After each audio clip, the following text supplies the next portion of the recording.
What if I told you you've got a time machine built right into your own language? No, seriously, you do. It's called the verb, and today we're going to learn how to use its controls to travel anywhere in a story. I mean, have you ever really stopped to think about it?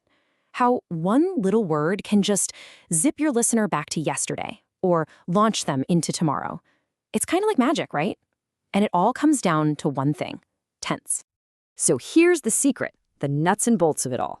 Tense is just the part of the verb that signals when something is happening. You can think of it as the engine of our little time machine. It's what makes the whole thing go. All right, so let's start with the basics. Every good time machine needs a simple, reliable dashboard. And for us, that means the simple tenses. Let's get to know the main console.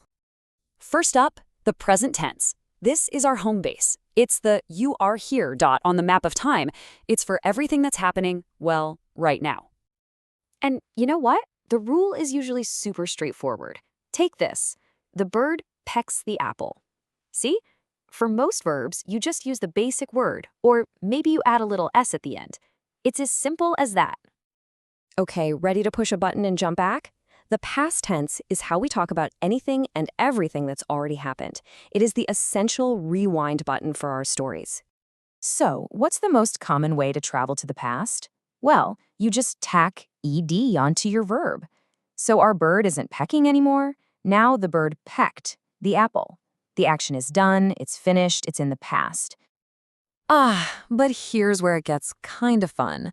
Not all verbs like to follow the rules. Some of them are total rebels, and they completely change their shape when they go into the past. They do not play by that ed rule at all. Just take a look at some of these common rule breakers. Is becomes was. Go doesn't become goed.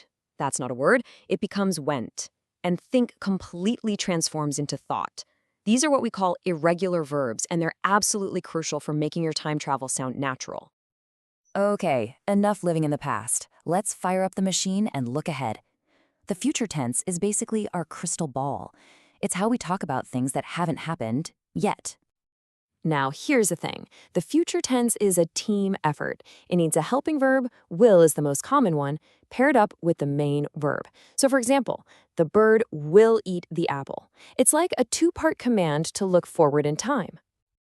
All right, so you've got the hang of the basic controls. Now let's check out a really cool feature on our time machine, the zoom-in lens. This is for when you want to get a close-up view of an action while it's actually happening. And that brings us to the present continuous tense. It's not just about something happening, it's about it being in the middle of happening. It's like a live broadcast of something in progress. And there's a simple formula for this. You just take the present form of the verb to be, like am, is, or are, and then add ing to your main verb. I am going to the shops. See? It paints a picture with you right in the middle of that journey. Now let's try that zoom feature, but in the past. The past continuous is amazing for setting a scene. It describes some background action that was going on when, suddenly, something else happened to interrupt it. Take a look at this sentence. I was going to the shops when I lost my glove. See what's happening? The going was the ongoing thing. And then, bam! The losing of the glove was the sudden interruption. The formula is almost the same. You just use the past version of to be, like was or were. Okay, buckle up, because now we're getting to one of the most powerful tools in our entire time machine, the perfect tense. This isn't just about the past. It's about building a bridge from something that happened back then right into this very moment. Yeah, the perfect tense is all about relevance. The action might be over, but its consequences, its results, they are still important right now. It basically answers the question, okay, that happened, so what? Let's check these out. If he has gone to lunch, what's the result? He's not here now. If the band has left the stage, the result is the show is over. See how that works? The past action has a direct effect on what's happening in the present. All right, you've got the basic controls, you've got the advanced features. Now it's time to put it all together. Let's activate Master Storyteller mode. So this is the big question, right? You're probably wondering, can you actually mix and match? Can you use the past, the present, and the future controls all in one single flowing sentence? And the answer is a huge yes. You absolutely can. But there is one golden rule you can never ever break. Each part of your sentence has to have a verb that matches its own time frame. So you can't say, yesterday I go to the park. The time is yesterday, so the verb has to be in the past, went. In this sentence, this just nails it. Yesterday I went, that's the past, locked in.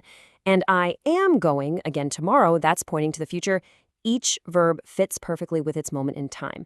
This is how you start telling really complex, interesting stories.